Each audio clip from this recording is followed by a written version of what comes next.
My brother demanded $185,000 of my retirement to save his house. I said no, booked a flight, and left forever. Dad texted, "Pay his debt, or you are disowned." By midnight, I had drained every joint account. The demolition took less than 48 hours, but the blueprint had been drawn over 30 years. It wasn't a sudden breakdown. It was a calculated demolition executed with the same precision. I used to analyze market trends for a living. Before I tell you how I burned the bridge to my family, while standing on the other side, you need to understand the architecture of my solitude. My name is Quinn, and I live in Chicago. My apartment is efficient, my furniture secondhand, my wardrobe functional. I drive a 10-old Honda Civic that has seen more salt and snow than it probably should have. To the outside world, specifically to my family back in Ohio, I am just Quinn, the boring older brother who works too much, has no spouse, no kids, and apparently no life. They saw the old car, but they did not see the investment portfolio. They saw the brown bag lunches, but they did not see the compound interest. At 32 years old, I had quietly amassed a net worth that would make my father choke on his morning coffee. Nearly $300,000. Most of it was locked away in retirement accounts and index funds, a fortress of solitude I built dollar by dollar. I built it to ensure that I would never, ever have to depend on anyone.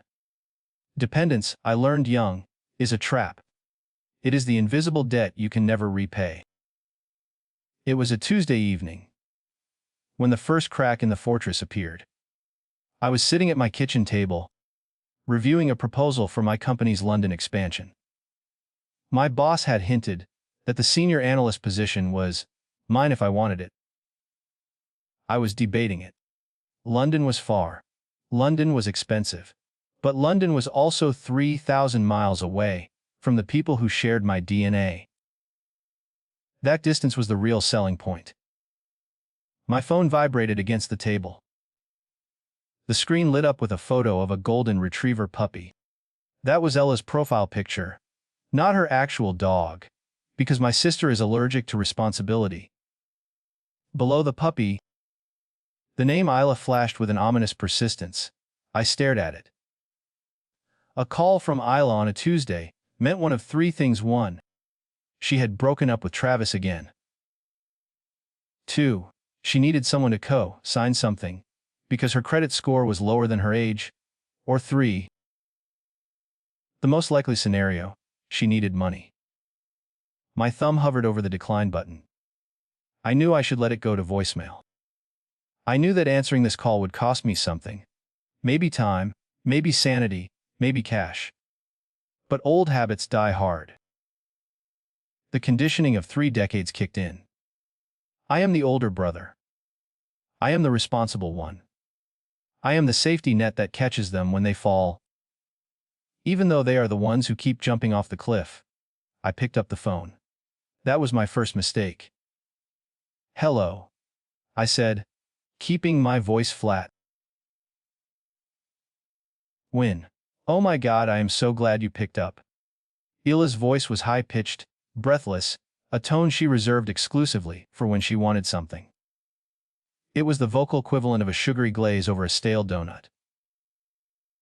"What is going on, Ila?" I did not ask how she was. I went straight to the point. "Why does something have to be going on? Can't a sister just call to say hi?" She chirped. There was a pause. A beat of silence where I could practically hear her recalibrating. "Okay, well, actually, there is something. But it is good news. Like life-changing news." I waited. "Mom and Dad want you to come home for dinner this weekend," she said. "Travis and I have a huge announcement. We want the whole family together. It is going to be special." My stomach tightened. A special announcement usually meant a pregnancy or a wedding, neither of which required my presence unless they needed a check. But something about her tone felt off. It was tense. Urgent. I can't, Ila, I said. I have work. I'm looking at a transfer to London and I have to prep. London. She cut me off, her voice dropping the sweetness for a second. Why would you go to London? That is so far. Anyway, you can work on the plane. Please, Quinn. Mom is making her pot roast. Dad really wants you there. It is important. I closed my eyes and rubbed my temples. This was the trap, the invocation of Mom and Dad. I found myself flashing back to when I was 16. I had spent the entire summer flipping burgers at a grease pit to save $3,000 for a used Toyota. When I brought it home, my father, Gregory, barely looked up from his newspaper. He just said, "Make sure you pay for your own insurance." 2 years later, when Ela turned 18, they bought her a brand new Ford Focus wrapped in a big red bow. When I asked why, my mother, Catherine, had smiled that sad, condescending smile of hers and said, "Quinn, you are a survivor. You figure things out. Ila, she needs a little more help. She is sensitive." Sensitive. That was the family code word for spoiled. Fine, I said into the phone, snapping back to the present. I will drive down Saturday morning. But I have to leave by Sunday afternoon.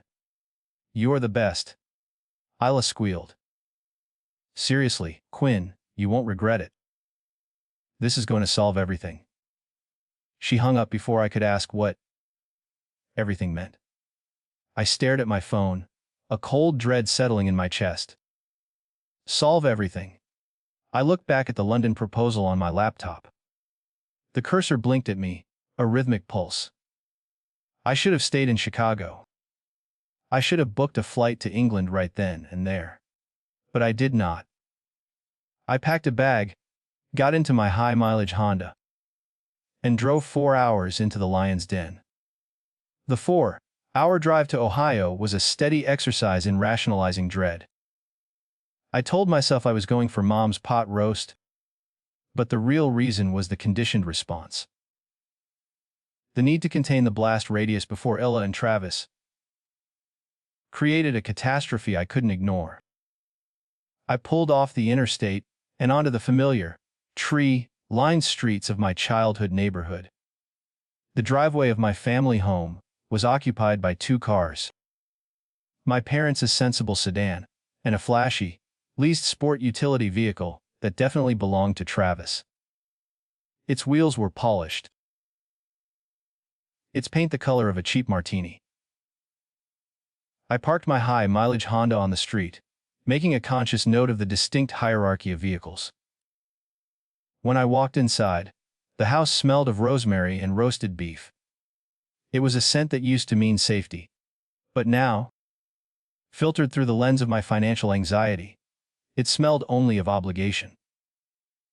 My mother, Catherine, met me at the door. She looked tired, her eyes tight at the corners, but she plastered on a smile and pulled me into a hug that felt more like a restraint than a greeting.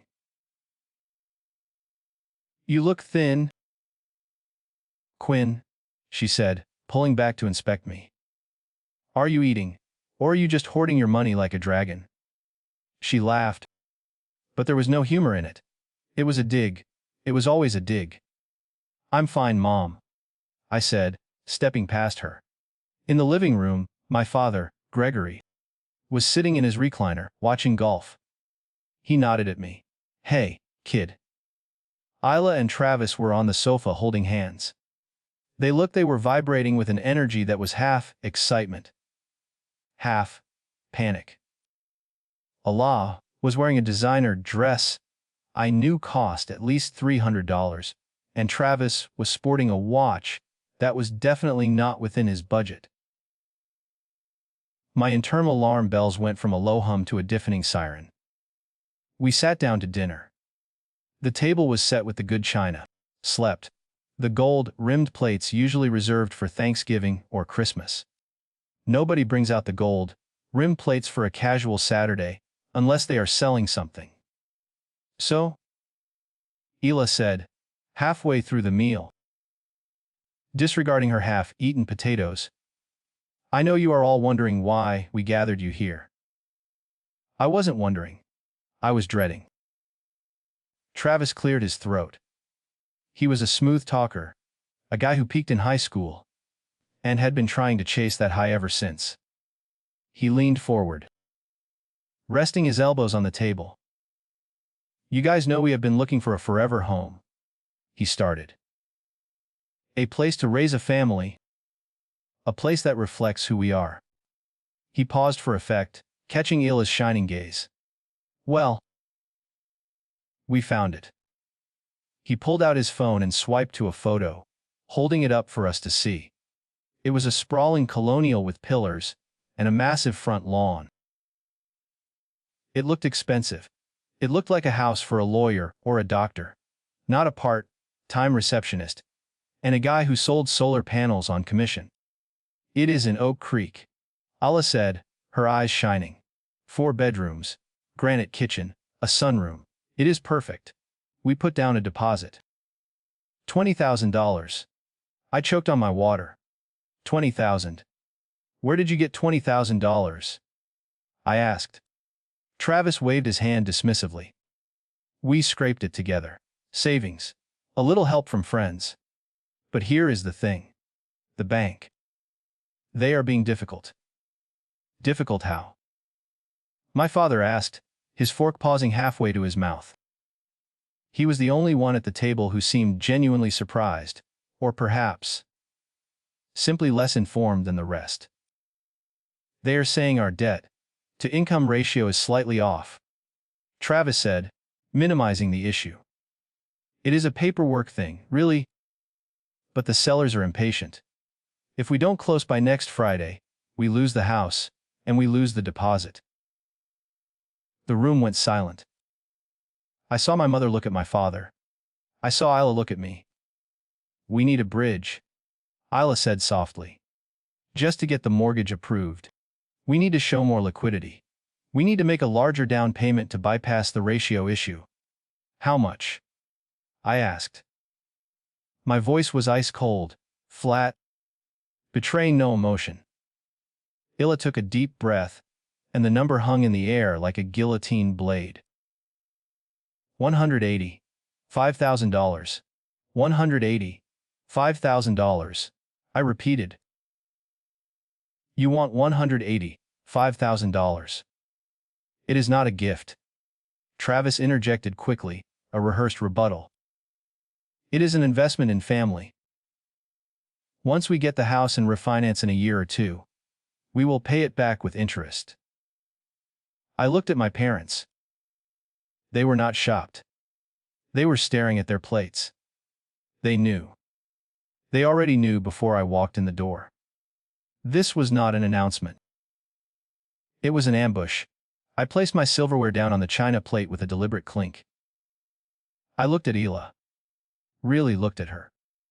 She was 30 years old, yet she looked at me with the expectancy of a toddler waiting for a cookie. No, I said. The word was simple, quiet, and absolute. Hila's smile faltered. What?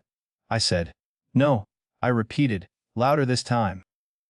I do not have $185,000 lying around in a shoebox. Hila, that is an insane amount of money. The conversation was over for me. But for them, the real negotiation, the hostile takeover, had just begun. Come on, Quinn. Travis scoffed, leaning back in his chair with a smirk that made my skin crawl. We know you have it. Mom told us about your accounts. You have been stashing cash away since you were 22.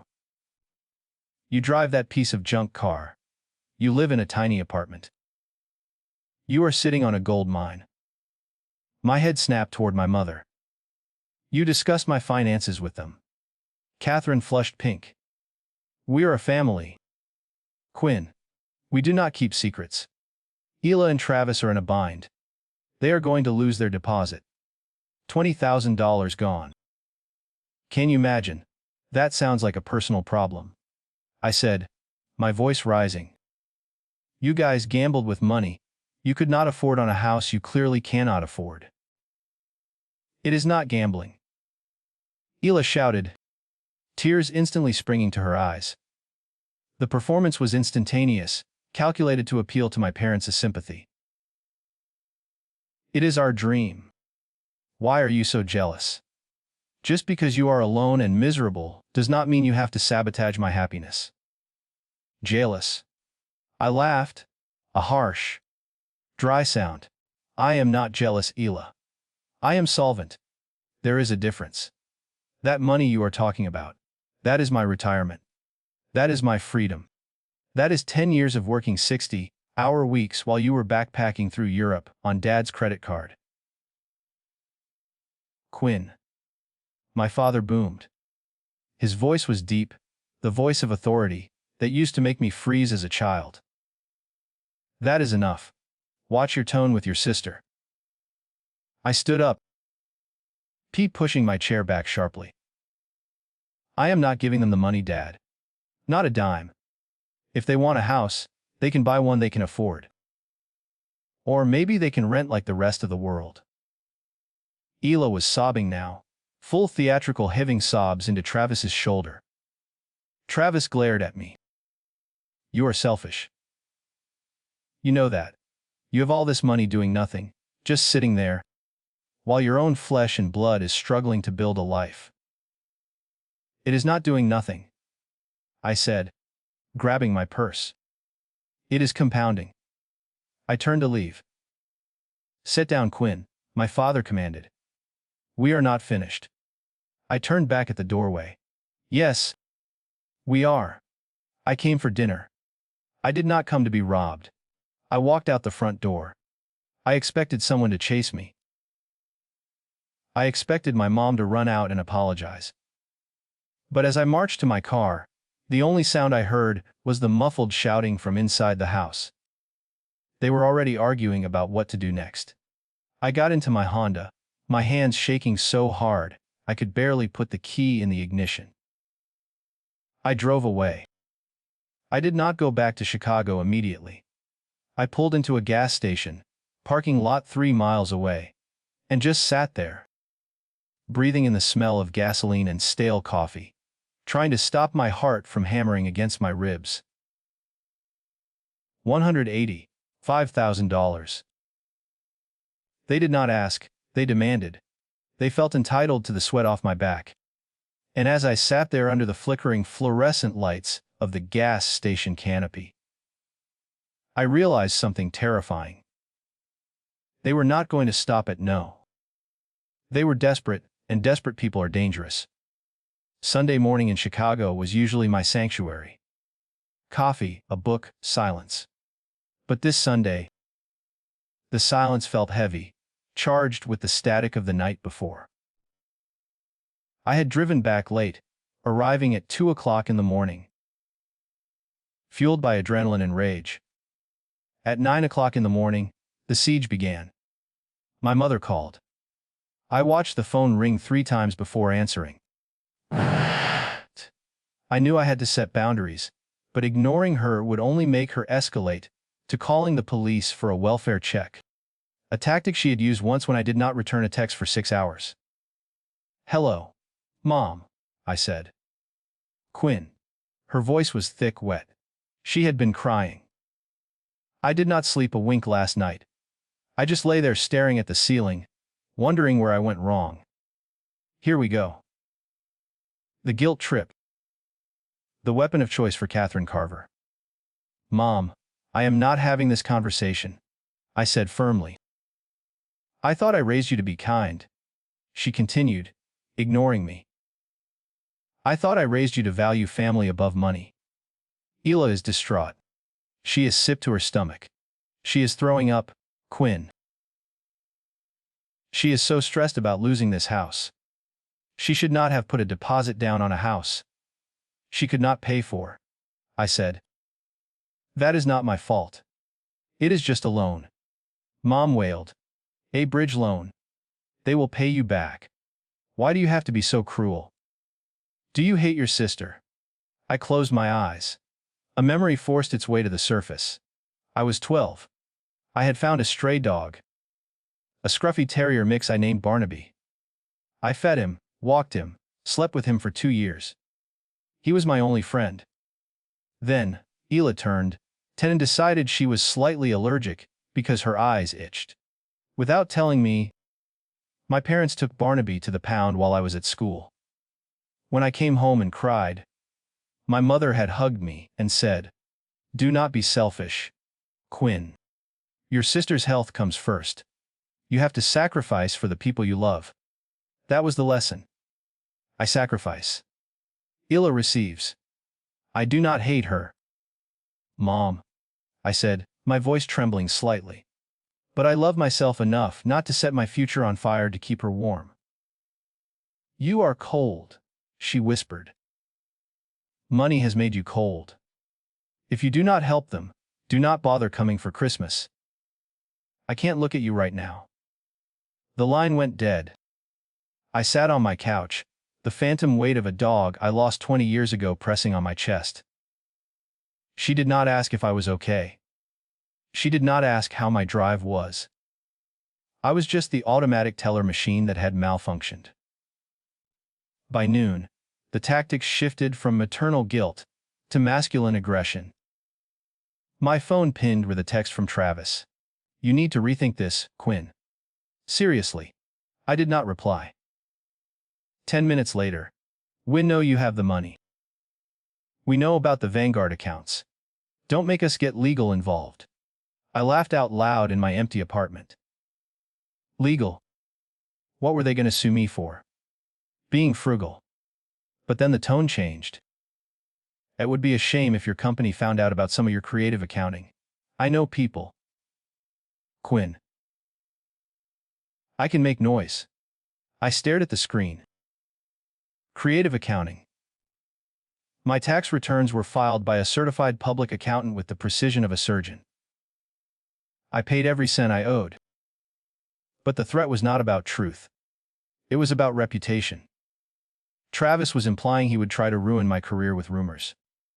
But why? Why was he this aggressive? If it was just a house, they could walk away. They would lose the $20,000 deposit. Yes, and that would sting. But it would not ruin them. This level of desperation, the threats, the panic, it did not match the situation. Something was not adding up. I texted back, "Go ahead, call my boss. But if you contact me again, I am filing a harassment order." I blocked his number.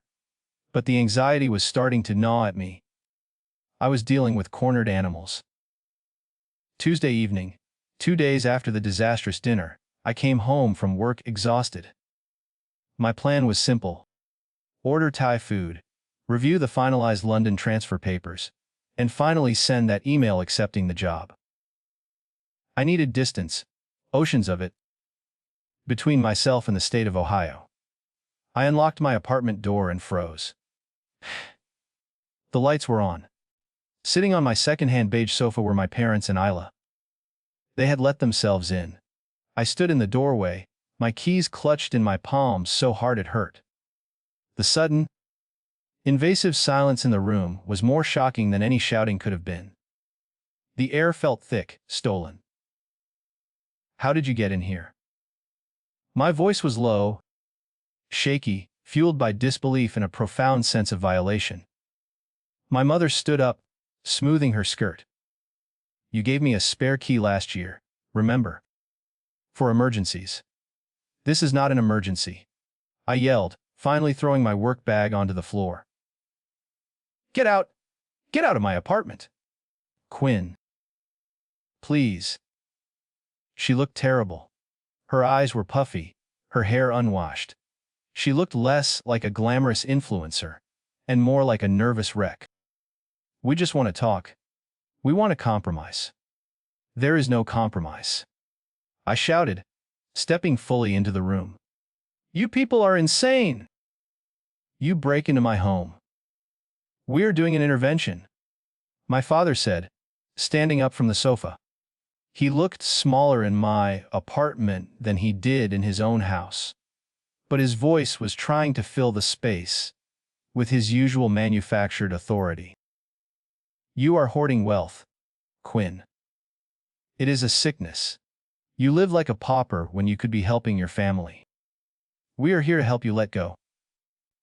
Help me let go of my money, I asked, incredulous. Is that what you call it? Webb prepared a payment plan, Travis said, walking out of my kitchen. He had been eating my chips, my food, in my space. I felt a surge of violation so intense I saw red. Travis, put the bag down and get out, I hissed. Look, Travis said, holding up a piece of paper. You sign the transfer for the $185,000. We sign a promissory note. We pay you back $500 a month. I did the math in my head instantly. $500 a month. It would take them 308 years to pay me back without interest. It was not a loan. It was a joke that amounted to theft. I walked out and my mother held out my hand, palm up. K. Now, Quinn, she started the guilt trip re-engaging. K? I screamed. It was a sound I didn't know I could make, a primal roar of 30 years of being the second choice. The doormat, the bank. She flinched and dropped the key into my hand. I walked to the front door and held it open. Leave. If you are not out in 30 seconds, I am calling the police and I will press charges for trespassing. I don't care if we share blood. I will put you in jail. They looked at me. They saw something in my face they had never seen before. The good son was dead. They filed out one by one. Illa was crying again. My father spat on the floor of the hallway as he passed me. I slammed the door. I locked the deadbolt. Then I slid the chain lock. Then I pushed a heavy, solid wood chair against the door. I sank to the floor, shaking, trying to regain the control they had just stolen. They were escalating, breaking and entering. This wasn't about a house anymore. This was a raid. They weren't just asking for my freedom, they were attempting to seize it. Sleep was impossible that night. Every creak of the floorboard sounded like footsteps. I sat up in bed at 3 o'clock in the morning, my laptop glowing in the dark. I had changed the locks on my door physically, but now I needed to secure my digital life. I started changing passwords, email, banking, investment portals. I changed them to complex strings of characters that no one could guess. Dog name 120, 3 became X7 pound MPP 9 V2. As I was logging into my primary bank's portal, the one I use for my daily checking, I decided to check the linked accounts tab. I rarely looked at it. It usually just listed my external savings. But there was an old account listed there. A student save or joint account from when I was 19, in college. My parents had opened it with me to transfer rent money. I hadn't used it in a decade. I thought I had closed it, or at least that it was dormant. I clicked on it. My breath hitched. The balance was $12. But the transaction history was active. Very active. There were the monthly transfers in from an external source, ICE I didn't recognize, followed immediately by transfers out to State Farm Insurance. I clicked deeper. The transfers out were for $150 a month, for 5 years. I pulled up the details. The insurance policy number. It wasn't mine. It was for a 2019 Ford Escape. Travis's car. My parents had been using an old account with my name on it to funnel money to pay for Travis's car insurance. But where was the money coming from? I traced the incoming transfers. They were coming from a custodial savings account at a local credit union in Ohio. An account my grandmother had set up for me when I was a baby. I had forgotten it existed. My hands trembled as I realized what had happened. My parents had access to that custodial account. They had been draining it slowly, month by month, laundering it through my old student account to pay Isla and Travis's bills, keeping their hands clean. It wasn't just the money, about $9,000 over 5 years. It was the violation. They were using my identity, my name, as a conduit for their favoritism. If they were doing this, what else were they doing? The panic of the cornered animals was starting to make sense. The next morning, I didn't go to work. I called Sylvia. Sylvia was a forensic accountant I had met through my company. She was 55, wore sharp blazers, and had eyes that could spot a missing decimal point from across a room. I was certain she had seen everything. I drove downtown and sat in her office, clutching a cup of lukewarm coffee. The silence was professional, respectful, and the perfect antidote to the chaotic screaming of the previous night. "Find everything," I told her, my voice unnaturally flat. I had to describe the situation like a case study, not a personal tragedy. Run my social security number. Run my name. I want to know every single financial instrument attached to me. Every account, every link, every transfer. I explained the discovery of the old student account, the custodial savings, and the payments for Travis's car insurance. Sylvia didn't ask questions about family drama. She just typed. It took her 2 hours. The silence in the office was broken only by the clicking of her keyboard and the hum of the air conditioner. I watched her face, searching for judgment, but found only concentrated focus.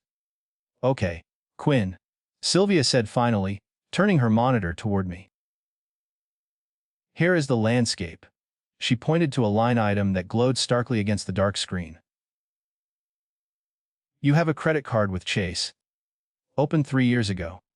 Limit is $30,000. I shook my head instantly. "No, I don't. I only have American Express and Visa through my primary bank." Sylvia adjusted her glasses, her expression unchanging. "Well, according to this, you have a Chase Sapphire, and it has an authorized user." She clicked the mouse once more. "Illa Carver." The room spun. Illa's name, tied to an authorized line of credit in my name. "Current balance?" I asked, my voice a whisper. $24,800. Sylvia read. "Mostly travel, luxury retail, and a lot of cash advances at casinos." Casinos. "Wait," I said, trying to process the information through the shock. "Cash advances." "Yes. Look here." Sylvia clicked a tab, revealing a scrolling list of transactions. MGM Grand Detroit. Jack Cleveland Casino. Online betting platforms like DraftKings. I stared at the screen. The transactions were relentless. $500 here. $1,000 there. A constant, steady stream of debt being generated in my name. "And the payments?" I asked, already dreading the answer. "Minimum payments only," Sylvia said. "Paid from, let us see, a checking account in the name of Gregory Carver." My father was making minimum payments on a credit card my sister was using to gamble. A card opened in my name to hide the debt. From whom? The bank. Or just to ruin my credit instead of theirs. This is identity theft. "Quinn," Sylvia said softly. "Your mother or sister likely forged your signature to open this. Given the address listed as your parents' house, they intercepted the mail." I sat back in the chair. The puzzle pieces slammed together with a sickening certainty. The urgency. The $185,000. They weren't trying to buy a house. They were trying to save themselves. The bank had seen this debt. This massive, undocumented gambling debt, and rejected their mortgage application. Or perhaps, the debt sharks were circling. That $185,000 wasn't for equity. It was a bailout. They were going to take my retirement money, pour it into a black hole of debt, caused by years of reckless gambling and fraud, and I would never have seen a dime of it again. They were trying to make me, Quinn, the solvent one, pay off the consequence of Isla and Travis's addiction and failure under the guise of a dream home. Quinn? Sylvia asked, using the name my family knew. Do you want to file a police report? I looked at the screen, at the years of betrayal quantified in rows and columns. I saw $5,000 spent at a casino on the day of my 30th birthday. A birthday they had forgotten. Not yet, I said. The sadness was gone. The guilt was gone. All that was left was a terrifying, cold clarity. First, I need to secure my exit. I left Sylvia's office with a thick file folder containing the evidence. Now, I needed confirmation on the specific danger. I went home and did what I should have done years ago. I hired a digital investigator, a guy I found online who specialized in digging up dirt on public records and social media. I paid him $500 for a rush job on Travis. By 4 o'clock in the afternoon, I had the report. Travis wasn't just a casual gambler. He was in deep. There were liens against his car. There was a judgment from a small claims court for an unpaid personal loan. And most damning of all, there were forum posts linked to his username, discussing strategies for paying off bookies. The timeline matched perfectly. The aggressive text messages, the desperation. He wasn't afraid of losing a house. He was afraid for his knees. And Isla, she knew. She had to know. The credit card usage showed she was right there with him at the casinos. She wasn't the victim. She was the accomplice. My parents were enabling this, covering it up, making minimum payments, stealing from my childhood savings to patch the holes in the sinking ship that was Illa's life. And when the ship finally started to go under for real, they decided to throw me overboard to use as a raft. I felt a cold wave of strategic precision wash over me. I picked up my phone and called my boss. Is the London offer still on the table? I asked my boss. There was a moment of silence on the line. Yes, Quinn, it is. But I thought you needed time to think. I don't, I said. My voice was calm, almost unnervingly so. I take it. But I have a condition. I need to be on a plane within 48 hours. I will work from the London office starting Monday. Quinn, that is incredibly fast. Human Resources needs to expedite this. Please. I insisted, hearing the seriousness in my own tone. It is a safety issue. He heard me. He heard the difference between professional ambition and outright desperation. Okay. I will make the calls. Pack your bags. The phone call was the detonation trigger. Wednesday and Thursday were a blur of cold, strategic logistics. The complete, irreversible dismantling of my life in Chicago. My goal was zero trace. I was erasing Quinn Carver of Chicago. I listed my furniture on Facebook Marketplace for dirt cheap prices. Must go today. I called a junk removal service for the rest. Everything that wouldn't fit into the 2 suitcases I allowed myself. I sold my high mileage Honda to CarMax for cash. A clean, instant transaction. I broke my lease, paying the penalty without blinking. The money felt meaningless. It was simply a tool for escape now. I didn't answer my phone. 47 missed calls from my mother. 12 texts from Isla. 6 from Travis. They were panicking. Friday was the deadline for the house. They needed the money by tomorrow. I watched the notifications roll in like storm waves crashing against a lighthouse. I felt safe inside my fortress, which was now fully mobile and rapidly contracting. The most critical step was securing the core of my identity. I transferred every single cent of my liquid assets, every savings account, every brokerage dollar, into an international bank account Sylvia had recommended. It was an account my family couldn't touch, couldn't see, couldn't even imagine. It was a digital lock, secured by multiple factors and distance. On Thursday night, I sat on the floor of my empty apartment. My flight was scheduled for 6 o'clock in the evening on Friday. I had one final move to make. I needed to make sure they couldn't follow me, not physically, but financially. I needed to burn the bridge so thoroughly that not even ash remained. I opened the file Sylvia had given me. The fraud report forms were filled out, typed up with her lawyer's precision. I just needed to sign them. If I signed these, Ila would be investigated for credit card fraud. My parents would be implicated for identity theft. Travis would be exposed to the police and his creditors. It was the nuclear option. I hesitated for a moment, just a moment. I saw Ila as a toddler, holding my hand crossing the street. I saw my dad teaching me to ride a bike. Then I saw the text from Travis threatening my job. I saw my mother handing me the spare key, with hatred in her eyes. I saw the credit card bill with $5,000 spent at a casino on the day of my 30th birthday. A birthday they had forgotten. I picked up the pen. My hand was steady cold. I signed. Friday morning, the day of the deadline. I woke up in a hotel near O'Hare Airport. My phone buzzed on the nightstand. It was a text from my father.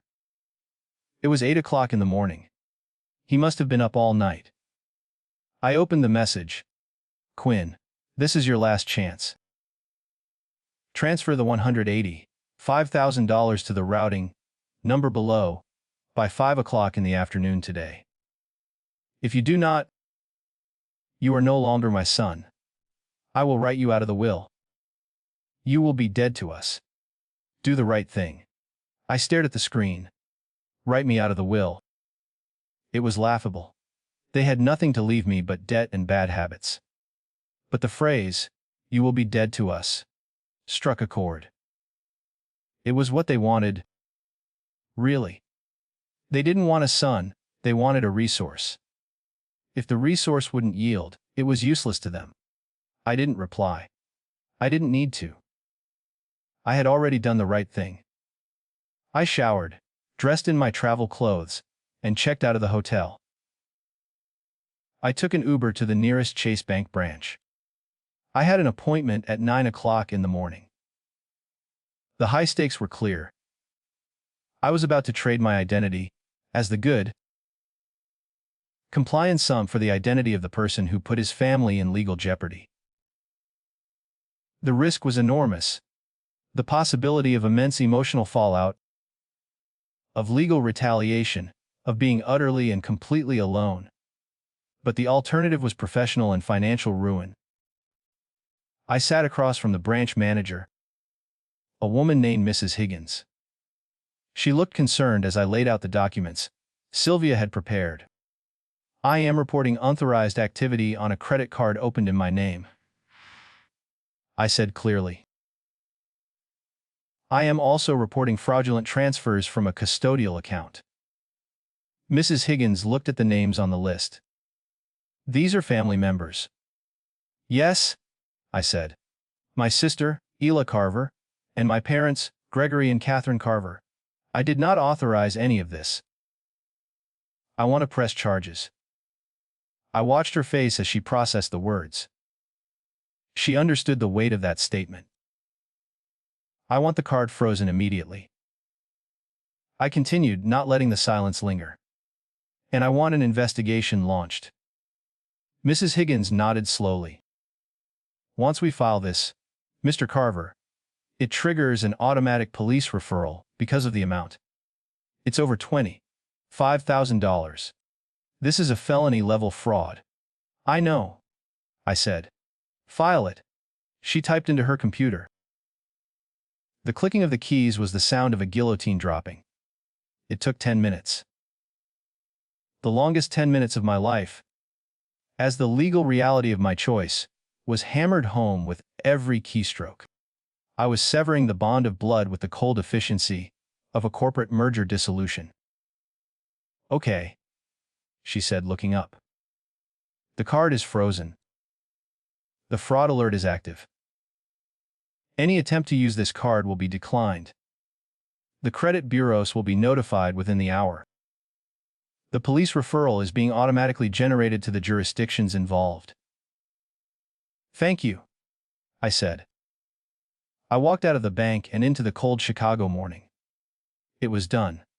At that exact moment, hours away in Ohio, Hila was trying to finalize the closing, or, more likely, trying to withdraw cash to pay an angry loan shark. I imagined the scene. The card declined. The red letters on the screen, the confusion, the call to the bank, the realization that the account wasn't just empty, it was a crime scene. My phone started ringing. It was Hila. I let it ring. Then Dad. I let it ring. Then Travis. I let it ring. I checked my watch. 10:30 in the morning. My flight was in 7 hours. I had plenty of time. I went to the airport. I checked my 2 suitcases. I went through security. I sat at the gate watching the planes take off and land, mesmerized by the choreographed movements of freedom. The phone kept buzzing. It was relentless. Voicemails were piling up. I listened to one just out of morbid curiosity. It was my father. He wasn't booming anymore. He sounded scared, frantic. His voice thick with panic, the final remnants of his authority stripped away. "Quinn, the bank says there is a fraud alert. Hila.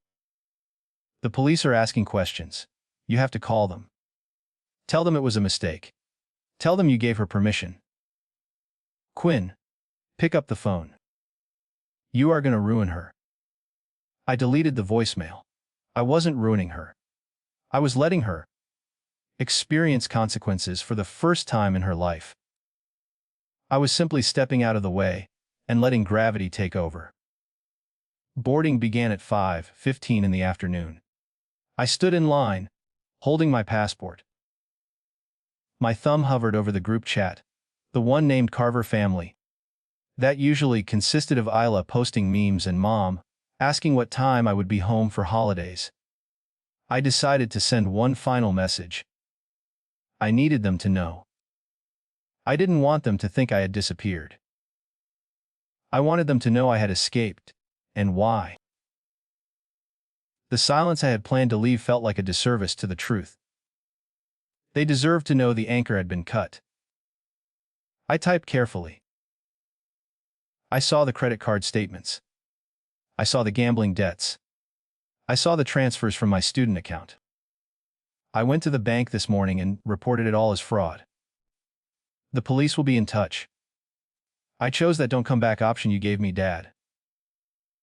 I am gone. Do not look for me. I hit send. Then I did something I had seen in movies, but never thought I would actually do. I took a SIM card removal tool out of my wallet. I popped the tray open. I took out the tiny chip that connected me to their world, to their calls, their texts, their demands, their endless cycle of debt. I snapped it in half. I walked over to a trash can near the gate and dropped the pieces in. The tiny fragments represented 3 decades of obligation, manipulation, and the slow, steady bleed of my self-worth. I handed my boarding pass to the attendant. "Have a nice flight to London, Mr. Carver," she said. "Thank you," I said. "I think I will." I walked down the jet bridge. I didn't look back. I didn't cry. I felt lighter than I had ever felt in my life. The anchor was cut. The ship was finally sailing. I walked into the enclosed space, leaving the physical and digital remnants of my past life behind me. The sense of absolute, terrifying freedom was exhilarating. It has been 1 year since I landed at Heathrow. London is gray and rainy, and I absolutely love it. I found a flat in Ellington with a view of a small, manicured park. It is not sparse, it is deliberately, thoughtfully furnished. A sanctuary I built for myself, not against the world. I have a job that challenges me and colleagues who respect me for my work, not for my checking account balance. I even have a boyfriend, a British architect named Julian, who insists on splitting every bill down to the last penny, because he says partnership means equal footing. It is a strange sensation, being loved without conditions or expectations of a hidden financial safety net. I am still getting used to it. I didn't completely disappear from the world, just from them. But news travels. Sylvia, my forensic accountant, keeps me updated occasionally, only when strictly necessary, ensuring the legal and financial separation remains absolute. The fallout was spectacular. When the fraud report hit, the house of cards collapsed instantly. Ayla was arrested. Because it was a first offense and family-related, she managed to avoid prison time by pleading guilty to a lesser charge. But she has a felony record now. No bank will touch her. She can't rent an apartment, and she had to move back in with mom and dad, bringing her debt with her. Travis. He ran. When the loan sharks realized the $185,000 wasn't coming, things got ugly quickly. He divorced Ayla and disappeared, leaving her with half of his debt and the legal repercussions. My parents suffered the most. Perhaps to pay for Ayla's legal defense and to settle the immediate debts to keep her out of jail, they had to liquidate their own assets. They sold the house I grew up in, the house they were so proud of. They are now living in a 2-bedroom rental apartment on the bad side of town. My father lost his seat on the church council. Small towns talk. Everyone knows that the perfect Carver family was built on theft and lies. The shame, I hear, has aged him 10 years. I received a letter last week. It was forwarded by my old company headquarters. It was from a lawyer representing my parents. It wasn't a lawsuit. It was a plea. They wanted to know if I would consider mediation to restore family ties. The letter mentioned that mom cries for me every day. I sat in my local coffee shop reading the letter. I watched a persistent London rain slide down the window pane. I thought about the $185,000. I thought about the dog they gave away when I was 12. I thought about the felony fraud. They didn't miss me. They missed the buffer. They missed the fixer. They missed the bank. I took a sip of my Earl Grey tea. I folded the letter neatly. I walked over to the fireplace in the corner of the shop. A decorative little thing with real flames.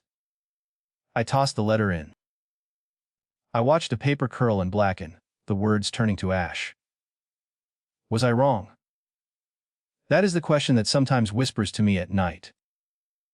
Was I wrong to destroy their lives to save my own? Should I have given them the money, accepted the loss, and kept the peace? Then I look at my life now. I look at my bank account, safe and growing. I look at Julian, a man whose partnership is built on respect, not need. I look at the man in the mirror who no longer carries the weight of 3 other adults on his shoulders. And I realize something profound. I didn't destroy their lives. They did. I just stopped letting them use my life as the mortar to hold their crumbling bricks together. I walked out of the coffee shop and into the London rain, pulling my coat tight. I was alone. But for the first time in 33 years, I wasn't lonely, I was free.